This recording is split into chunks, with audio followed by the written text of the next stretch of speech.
Previously on Featherstone Bicycles.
Now that we have all of our parts for the rear wheel cleaned, except for the freewheel, it's time to put the wheel back together. And then we can get in on disassembling the freewheel and cleaning that up. That's what's happening on this episode of Featherstone Bicycles.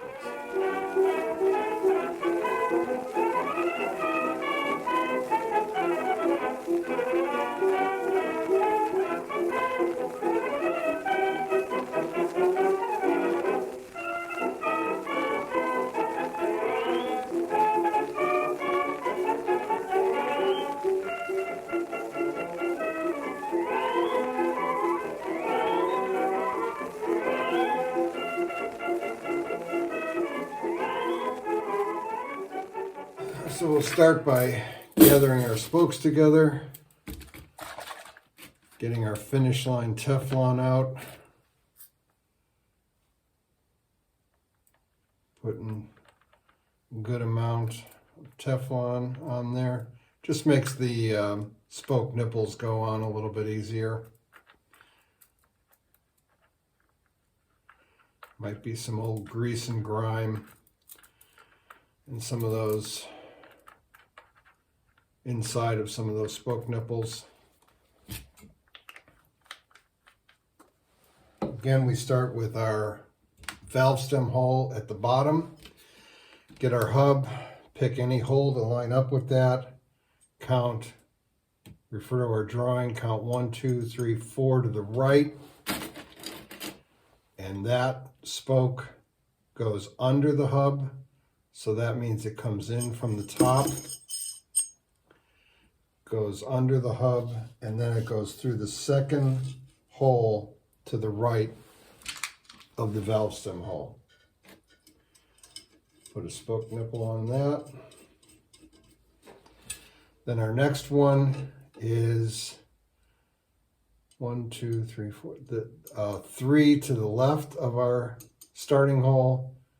1, 2, 3, and that spoke comes over, so it goes in from underneath, and it is 1 to the left of the valve stem hole.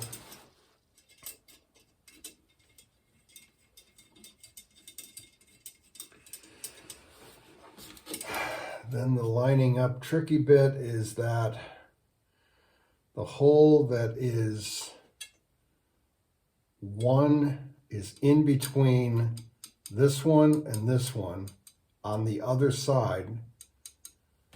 That one isn't over, so it goes in from this side, comes over, and it is going through, make sure I got that right. Yep. it's going through that first hole to the right of the valve stem hole, and then the next hole that is in between this one and up one on the other side, and that is an under. So that's coming in from this side.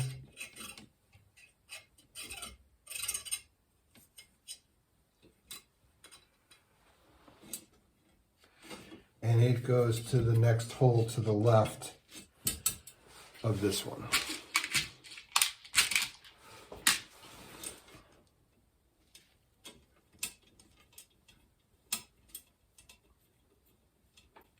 By the way, the reason it's important to start this way is that you'll see when the wheel's all together, you'll see that there are places where the spokes appear to be coming straight down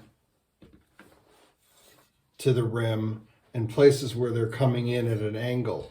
And you want the valve stem hole to be a place where they're coming down straight, so that when the valve comes out, you have room to get an air nozzle on that.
start reassembling the rear axle. Get some of our finish line Teflon on there just to make the threading process easier.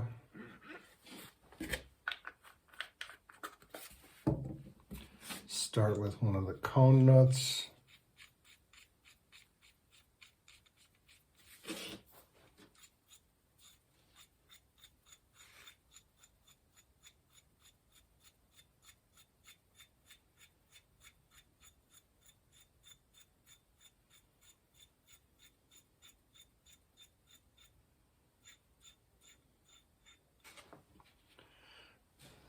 The washer has a bump in it that matches the slot in the axle, and then the lock washer.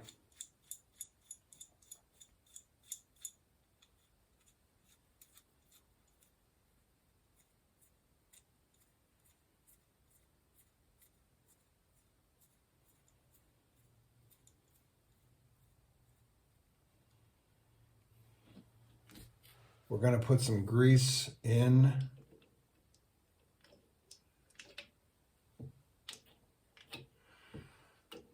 the race. And by the way, the grease that I'm using is a marine grease. This is called Master Pro. I picked this up at a local automotive store, one of the bigger chains. I think it was O'Reilly's, but it's a good grease to use on a bicycle. So we're going to have 9 ball bearings on each side.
Put some grease in the other race.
Well, sorry to say it, but I have to admit defeat on taking apart the freewheel.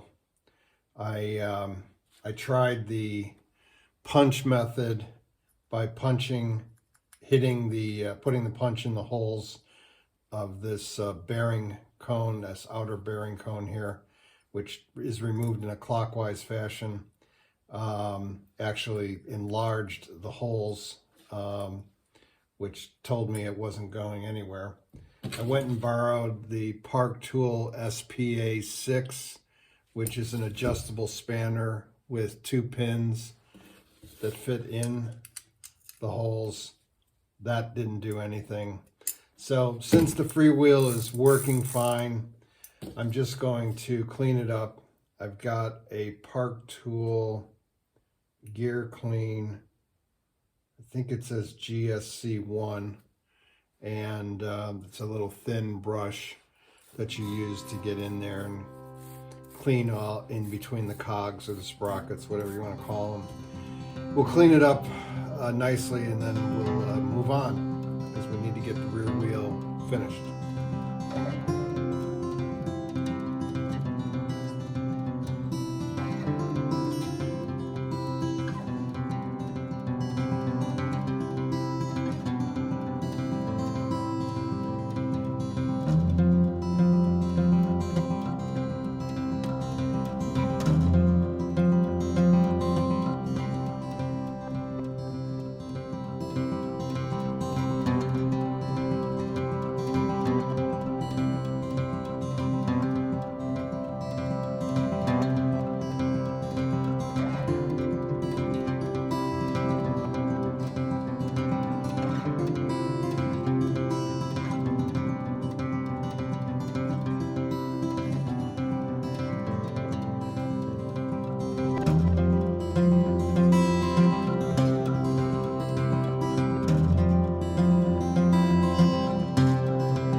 Free wheel, nice and clean.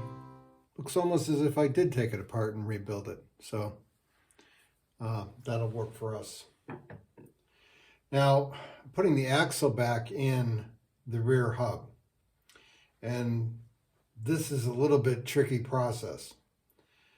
What you want is to make sure that you have the same amount of space. Basically, if you got the cone nut, you got a washer, you got a lock washer, same thing on this side, but then on this side where the freewheel goes, you've got this spacer. And what you want is the same amount of room from the end of that spacer out to the end of the axle as you have on the other side. In this case, it's about 22 millimeters. So I put the back wheel on the frame just to make sure that everything lines up right. And we do have obviously the same amount of space coming off of the axle on the right side as on the left side, but the wheel is very close to the left chainstay. And that's not going to work. The problem that we have is that there's a lot less room from the inside of the frame to the axle housing on this side as there is on the other side, simply because all that other side is taken up by the freewheel. So you solve this problem by correcting the dish. And the dish, again, is the distance that the spokes come out from the center of the axle housing and on the left and the right side. Now on the front wheel, you would want that dishing to be the same on both sides because the front wheel is symmetrical. But because the rear wheel is not symmetrical, you want the dishing to be biased out to this non-drive side.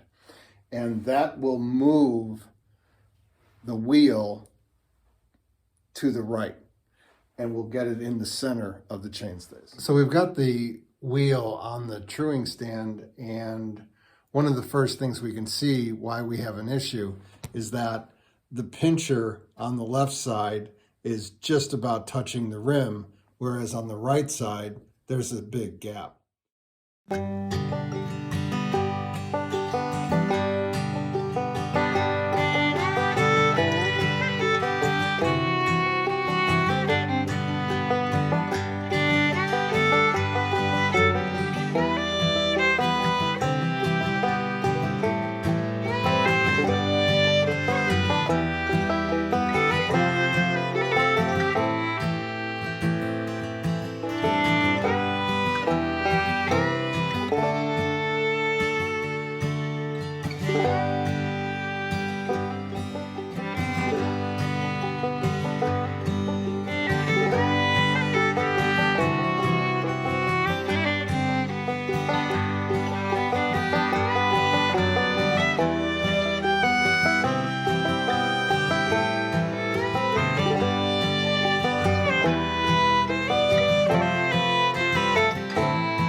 So the truing is now done, and as you can see, the spokes are now dished, and the spoke dishing is now biased to the left side to make up for the fact that we have an extra space over on the right side for the freewheel. And the test of that is going to be to put it back on the frame and see how we're lined up with the chainstays. So this is a little tricky with one hand, but I'm holding the hub and axle with my left hand up into the dropouts, and you can see then back there the far end of the rim where it meets the chainstays is almost perfectly halfway in between, which is what we wanted. So that's it for this episode. The rear wheel is now done, so thanks for sticking with me, and I hope to see you next week on Featherstone Bicycles.